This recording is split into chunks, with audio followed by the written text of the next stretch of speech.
What's up, guys? Ty Rivera here, the absolute best LGBTQ comedian in the world. It is Sunday, and a lot of times people ask me about my social media presence because people that know me from the different platforms, especially Facebook, a lot of times notice that I have strong opinions on things, and sometimes I'm not always the nicest person on Facebook. This is not something that bothers me, that I'm not always the nicest person, just because it's not ever like I just start with people out of nowhere, or I'm not nice to people for no reason. Like this morning I posted, last night I performed at a comedy festival here in Arizona and mentioned that there are other gay comics in the festival, but they're fat, so they don't matter. I was out of line and I apologize. Tony Tripoli is not fat.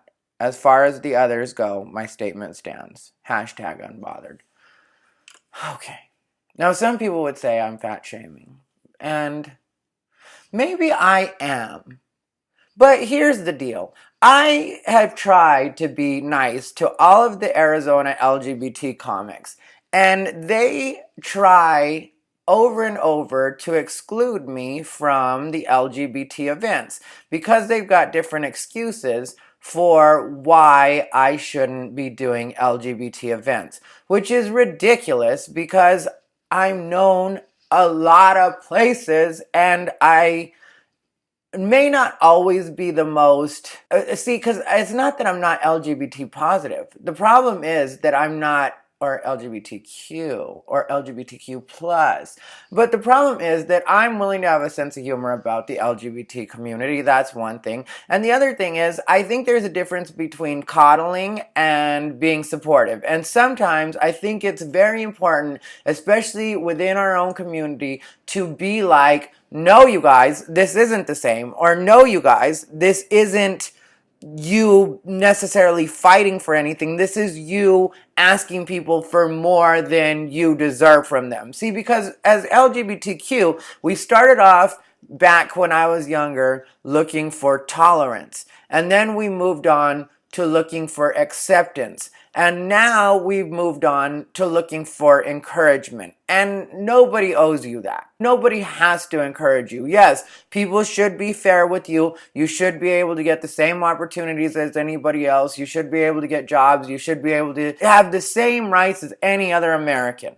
But when it comes to you want people to just encourage everything you do, that's not anywhere in the Constitution, and it's not anything that, like me as a Latino, I don't expect people to just encourage me because I'm Latino. Now, if I'm good at something, which I am, that's stand-up comedy, then I think people should acknowledge that just like they would anybody else. I don't think that it should be held against me that I'm brown, which is something I discussed a little bit yesterday. Same with being gay. I don't think people should hold it against me that I'm gay, and that's the way I feel for other LGBT people. But at the same time, I don't feel like anybody, even though I'm good at what I do, I don't feel like that means that people have to encourage me. People don't have to root for me just because I'm doing something. And so I've had people get mad at me about that, and I wouldn't even care if the other LGBT comics in Arizona just didn't like me, but they lie about me and they say that I'm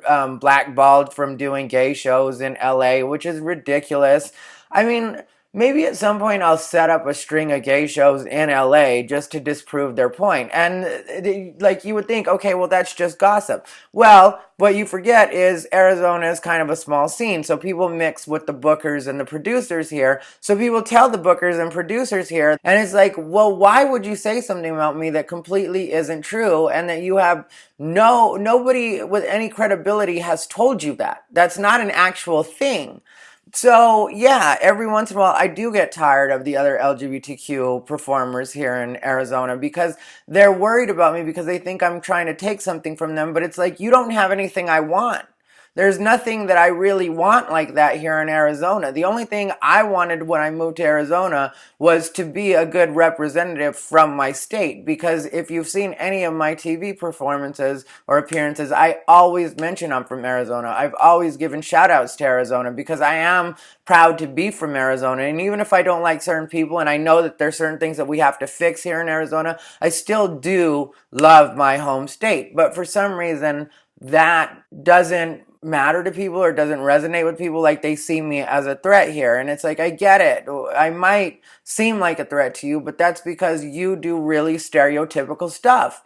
You know, like another LGBTQ comedian here in Arizona that acts like, or well, he lives in LA now, but he's from Arizona. He acts like I victimized him, but really what happened was we were at a bar and I was completely sober, you know, and so was my boyfriend, and I introduced him to my boyfriend, and this is when we first got together. And the first thing he does is look at my boyfriend and say, I don't support white supremacy, but you do, you boo, which some people could say that's a joke, and I have a joke about my boyfriend looking like a white supremacist. So that part isn't offensive. What was offensive was he turned his back to my boyfriend and didn't shake my boyfriend's hand, like he like dismissed him.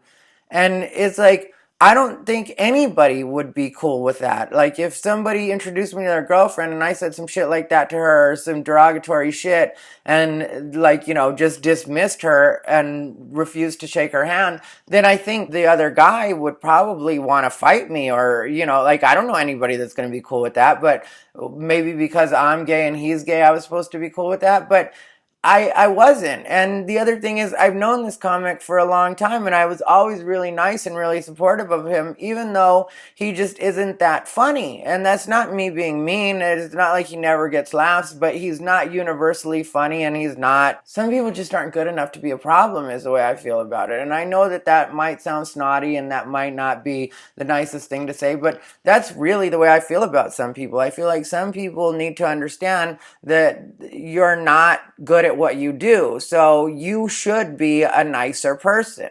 And if you know me, or if any of you ever get a chance to meet me, you'll notice that even though I joke the way I joke and I talk the way I talk, and I don't have a lot of limits when it comes to stand-up comedy, I am a nice person and I am very friendly. Like, if you were to meet any of the comics on the scene that actually know me and deal with me on a regular basis and don't try to be disrespectful with me because of what they've read on social media, you would notice that a lot of people are really cool with me, or I'm cool with a lot of people, and I'm not somebody that expects people to kiss my ass, even though I am the absolute best LGBTQ comedian in the world. I still don't expect people to kiss my ass or treat me any particular way. But this is just something that happens with me. And I know that there has to be something in my personality that is making this happen. And I'm not trying to victim blame on myself.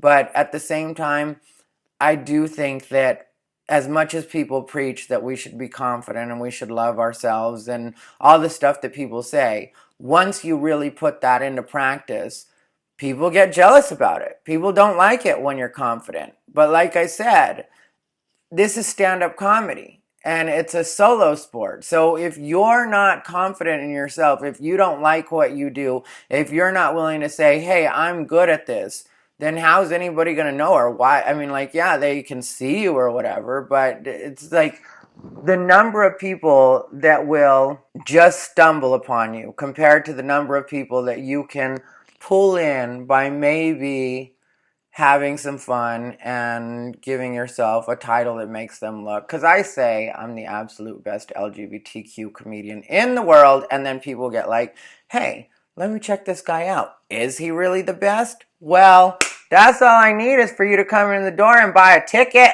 Then you can judge from there, which I'm telling you, if you come out to one of my shows, you're not going to be let down. You know, you might get offended by certain things, but you're definitely not going to be let down. You're not going to be like, oh, that wasn't funny at all. Unless gay people in general just don't, you know, you hate us that much. Because I've heard about people like that. I've never had one in my audience yet that I know of, but I've heard of people that hate gay people so much that they cannot see anything funny or humorous that a gay person does. Which, you know, that's fine if that's the way you live, but Sounds like a sad life to me. Anyway, that just explains a little bit of me to you guys for those of you that don't know. And I should have a different subject today, but I don't have anything. I know I need to do the Andy Cohen one, and I will, and there will probably be a couple other subjects people want me to talk about. If you get a chance, please hit the like button. Also, subscribe if you're not already subscribed. And if you guys have any questions or you guys have anything you want me to talk about, I'll definitely talk about it. I don't mind at all. Like I said, I have to do the Andy Cohen one, and that will be coming up. But everybody, have a good day. This is Ty Rivera, the absolute best LGBTQ comedian in the world. Mwah.